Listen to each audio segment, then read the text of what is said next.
Hi everyone, welcome to Prudent Classes. Hope all of you are doing good. So guys, आज की इस video में हम discuss करेंगे हमारे सब्जेक्ट MCO 7 का एक important and paper expected topic. And ये जो टॉपिक हम डिस्कस करेंगे ये कई बार एग्जाम्स में आ चुका है। और टॉपिक जो है हमारा डिस्कशन का वो है एबिट ईपीएस एनालिसिस। जानेंगे कि एबिट ईपीएस एनालिसिस क्या होता है, डिटेल में हम डिस्कस करेंगे।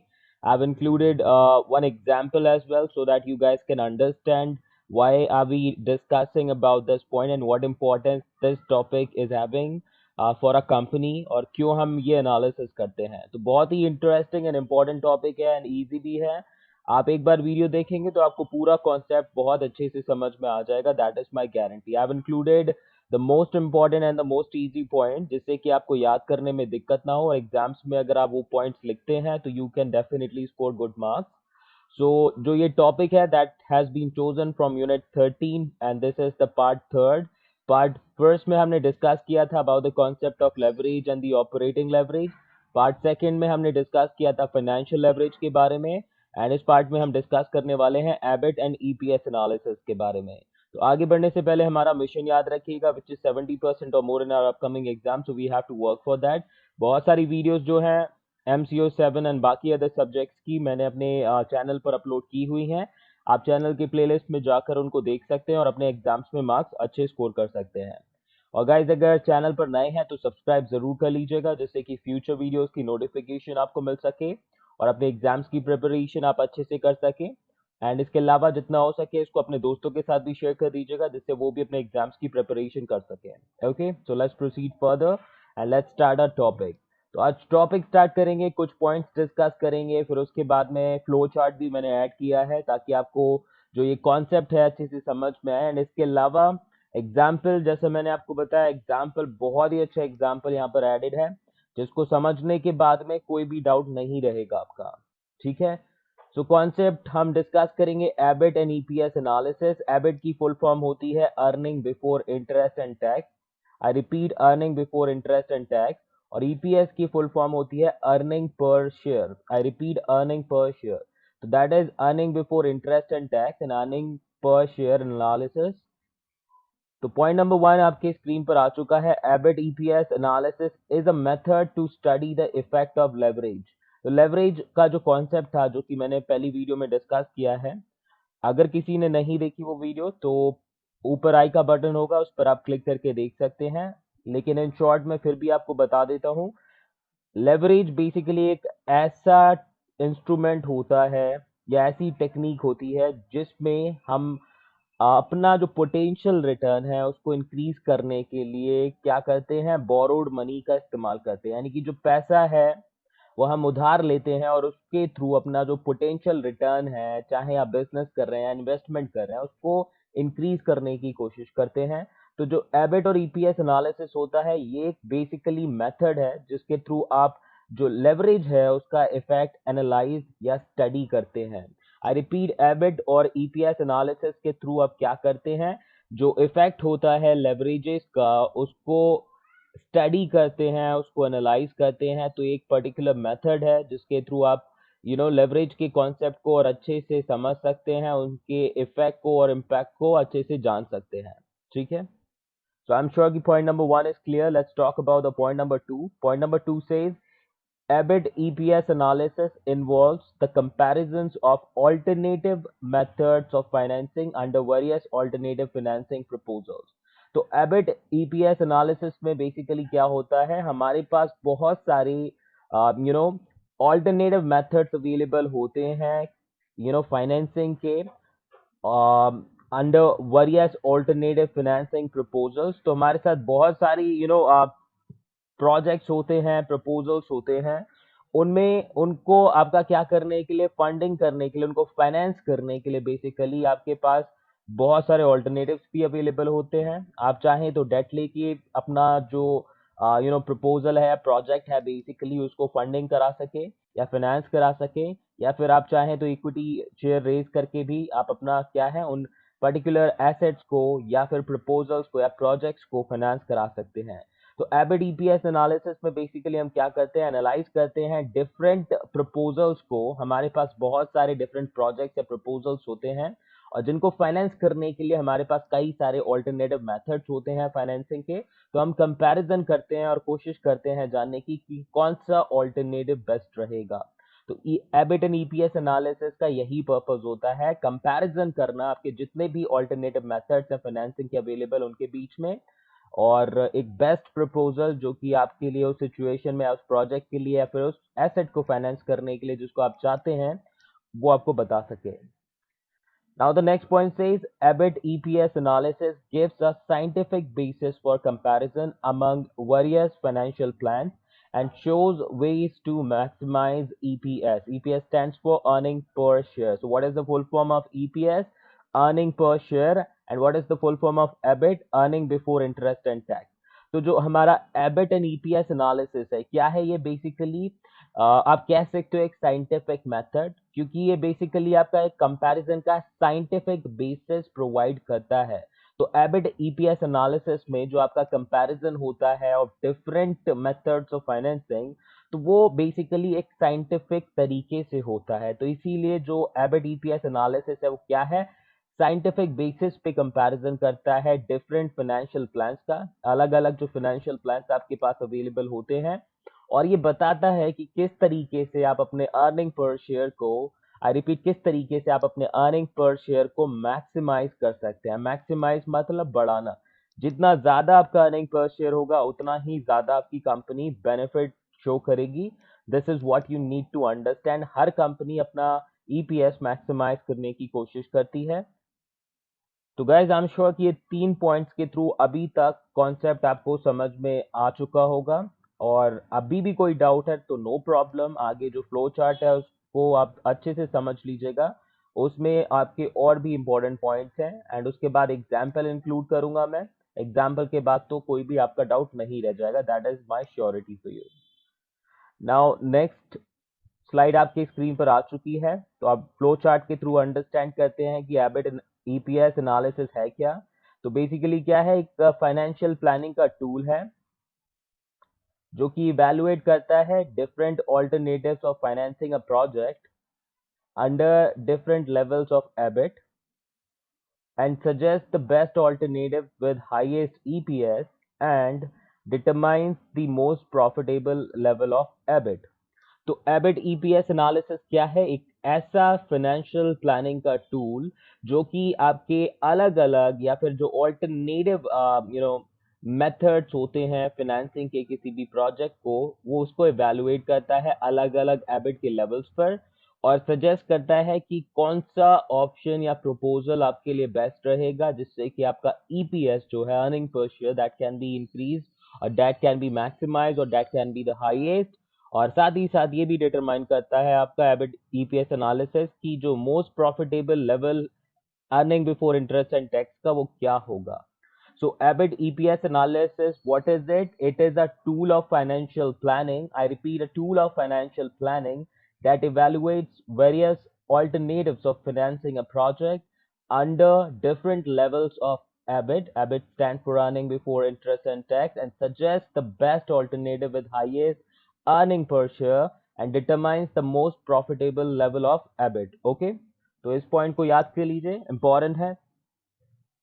चाहे तो स्क्रीनशॉट ले लीजिए, नहीं तो जैसा कि मैं बोलता हूँ साथ के साथ याद करते हुए चलिए, और हो सके तो एक नोटबुक मेंटेन कर लीजिए। इस वीडियो के बाद में कोशिश कीजिएगा लिख के आंसर की, और अगर कोई पॉइंट आप मिस कर जाएं तो दोबारा उस पॉइंट को वीडियो का देख लीजिएगा।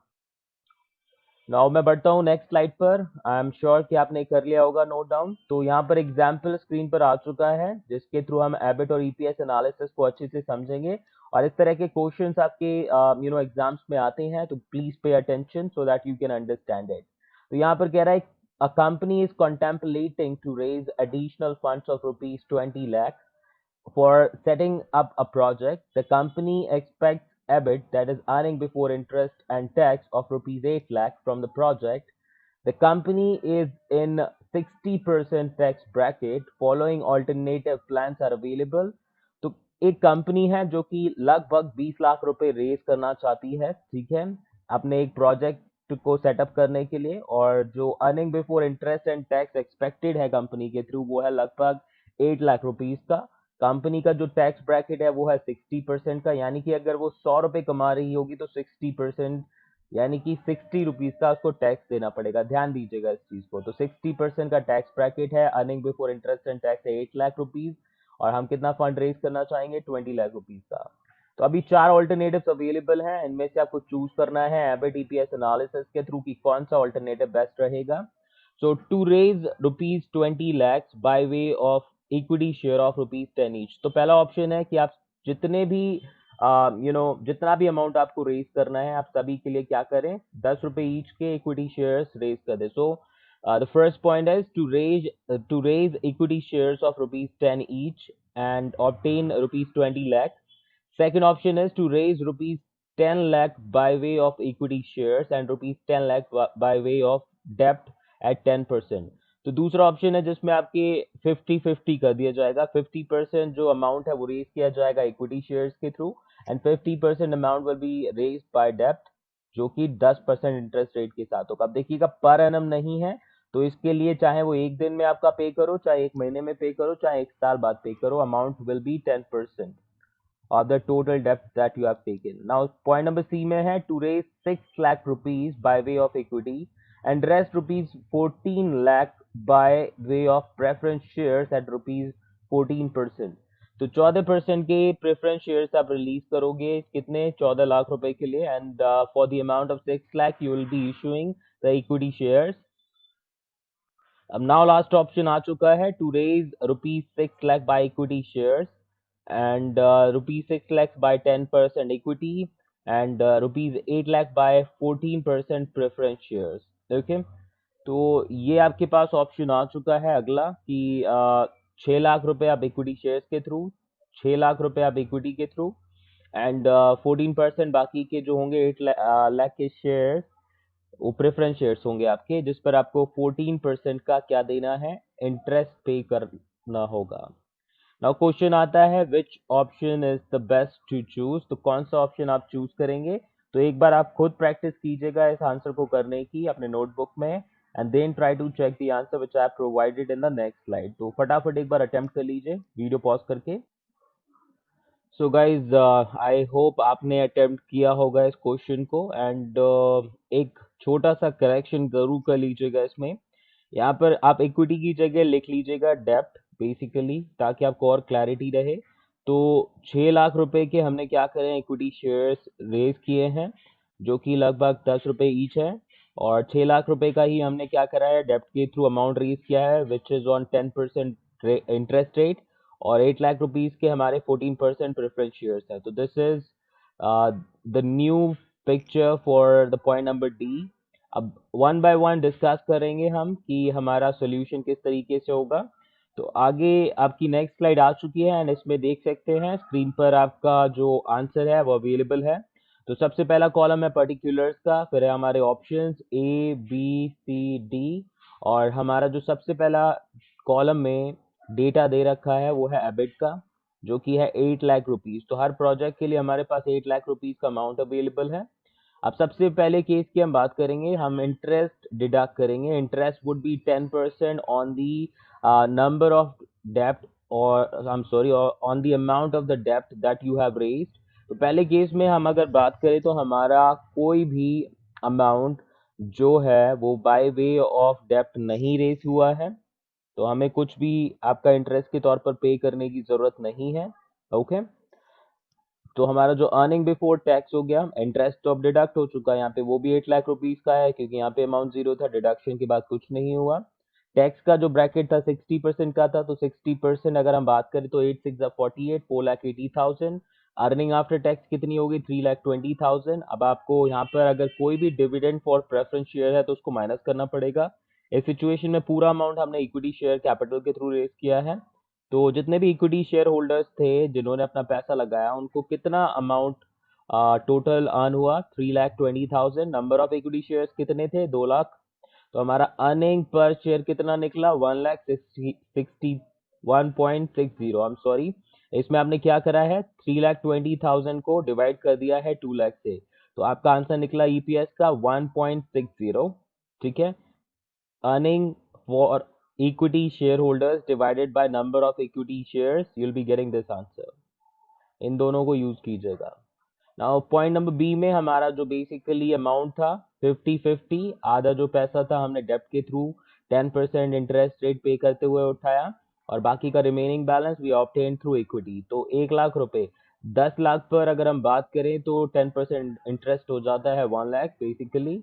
तो यहाँ पर माइनस करा तो अमाउंट अर्निंग बिफोर टैक्स कितना निकला 7 लाख रुपीज का. टैक्स को अब माइनस कीजिए, टैक्स कितना है 60% का टैक्स ब्रैकेट 7 6 42, 4,20,000 का टैक्स डिडक्ट हो गया. Earning after tax is 2,80,000. Preference share यहाँ भी जीरो है. जो टोटल अमाउंट बचा शेयर होल्डर्स के लिए वो है 2,80,000. 1 लाख के आपके इक्विटी शेयर हैं. अमाउंट को डिवाइड किया, आंसर इज 2.80. ठीक है, तो हमारे केस नंबर बी में 2.80 है. अब अगर आपको कंपैरिजन करना पड़े कि कौन सा ऑप्शन चूज है ए और बी में से, तो ए और बी में से अगर हम बात करें तो B option will be good, क्योंकि यहाँ पे अर्निंग पर शेयर हमारा ज्यादा है. ऑप्शन नंबर सी की बात करेंगे तो सी में अगेन इंटरेस्ट आपका कुछ पे नहीं करना पड़ा क्योंकि डेप्ट नहीं है. तो पूरा 8 लाख का जो अमाउंट है that is the earning before tax. Tax का अमाउंट माइनस करेंगे तो 4,80,000.